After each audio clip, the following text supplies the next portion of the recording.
ꯂꯥꯟꯁꯦ ꯍꯦꯛ ꯍꯧꯔꯛꯄꯗꯒꯤ ꯂꯩꯔꯤꯕ CSOꯁꯤꯡꯁꯤꯅ ꯂꯩꯉꯥꯛꯀ ꯃꯥꯟꯅꯔꯒ ꯃꯥꯟꯕ ꯃꯑꯣꯡꯗ ꯄ꯭ꯔꯖꯥꯒꯤ ꯊꯥꯖꯕ ꯍꯦꯛ ꯍꯥꯠꯄ CSO ꯑꯃꯅ ꯕꯟ ꯀꯧꯔꯝꯕ CSO ꯑꯃꯅ ꯈꯣꯡꯖꯪ ꯆꯪꯁꯤꯜꯂꯝꯕ ꯑꯁꯣꯛꯄ ꯀꯌꯥ ꯅꯪꯈꯤꯕ ꯃꯤꯑꯣꯏ ꯀꯌꯥ ꯁꯣꯏꯅꯥꯏꯈꯤꯕ ꯃꯅꯤꯄꯨꯔꯗ ꯂꯥꯟꯁꯤꯅ ꯃꯔꯝ ꯑꯣꯏꯔꯒ ꯈꯣꯡꯖꯪꯗ ꯃꯌꯥꯝ ꯑꯃ ꯌꯥꯎꯈ꯭ꯔꯦ ꯁꯣꯛꯈꯤꯕ ꯁꯣꯏꯅꯥꯏꯈꯤꯕ ꯑꯋꯥꯕ ꯅꯪꯈꯤꯕ ꯄ꯭ꯔꯖꯥ ꯑꯃꯇ ꯃꯅꯤꯄꯨꯔ ꯂꯩꯉꯥꯛꯅ ꯂꯥꯌꯦꯡꯕꯤꯈꯤꯗꯦ ꯃꯅꯤꯄꯨꯔꯒꯤ CSOꯅ ꯂꯥꯌꯦꯡꯕꯤꯈꯤꯗꯦ ꯐꯨꯜ ꯁꯞꯄꯣꯔꯠꯇ ꯑꯣꯄꯟꯂꯤ ꯃꯁꯤꯗ ꯍꯥꯏꯖꯅꯤꯡꯉꯤ ꯋꯥꯐꯝꯗꯤ ꯄ꯭ꯔꯖꯥꯅ ꯑꯇꯇꯥꯏ ꯁꯨꯝ ꯇꯥꯔꯒ ꯁꯨꯝ ꯂꯩꯕ ꯀꯔꯤꯒꯤ ꯑꯩꯈꯣꯏꯒꯤ ꯇꯨꯡꯒꯤ ꯐ꯭ꯌꯨꯆꯔꯒꯤꯗꯃꯛꯇ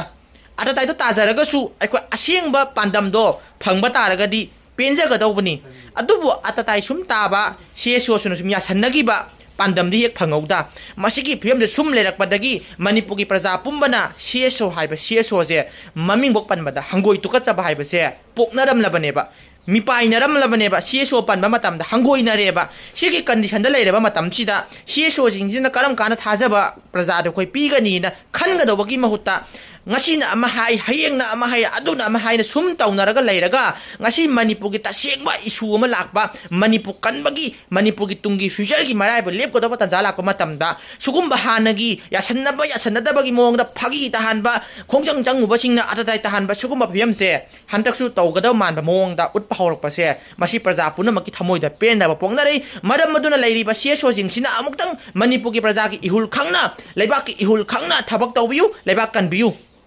kanagi mathakta MLA jingi mathakta akoi punamang haijamina seba CSO singna luchingbiu praja myam inarakani kanagi mathakta lengaki mathakta haijamina si aduga lengak praja ga CSO ga akoi punamak khusamnaraga lairiba central lengakta manipur kannabagi phirep lomina si manipur kannabagi khongthang lomina seba masi lawdana sum leiragadi praja gi pendabane henmalakpadagi MLA kaya gi mafamda akoi pendaba khulok kya lawgreba hojik ti MLA da lawkadawa mandre kanagi mathaka lawrakani CSO jingi mathak toina lawkadaw maleba handaki matangdari MLA natteba CSO jingna prajana warak pasu yaeba masigi khongthang da praja jingi phirep thamoi pendaba leinaraba matamsida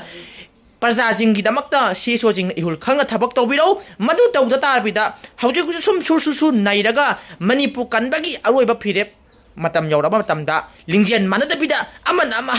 ama sum tawnaraga leiragadi handaki matangdi yamna phajaba khongpham la oi manipur kallu kanana CSO jingna manipur kallu kadigi damak lingjian manaraga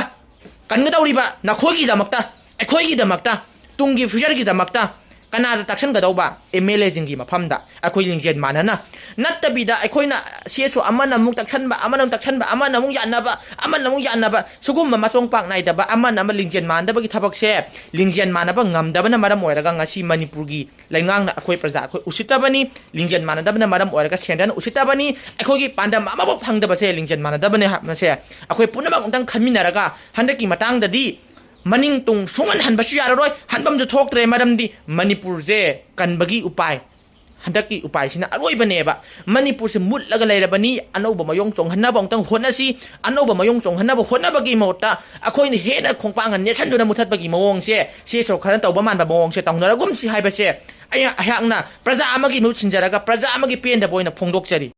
praja punamaki penda base aduki matik leire leijaragashu handaki matangdadi JFD na thoraiba leibaki damak asuk lurba tanpham asida lauraiba khongthangsi aikoina praja amoina thamoi sengna thagatpa phongdot ngaini aduga lauraiba khongthang mayam se praja punamang nongtang inminaraga miyam gi damak khallaga aikoi tungi future gi damak ta khallaga isa isu gi damak ta khallaga aikoi phire hanbalitna changchan minarasi aduga JFD na leiriba kendra gi praja mayamna masa gi kendra dugi MLA jingda manipur gi matangda manipur hanang kaluk ado ko na yung ko mikok thiyu census tau haibagi khongthang pirep kari leigi haina hangba chatsi changmina si haiba khongthang se hangba chatpiu haiba pirep se masi praja puna mang ko iminasi loina na makha tarakpada wanghai dagi hauduna hayeng dagi hauna hayengi laiba august ki tang 10 dagi hauna changchan gadoriba sit-in protest ka loina na achau ihau kaya ama miyam punna changchaning magi apamba leiriba kaya se akhoi lepa naidana tang changchan minaraga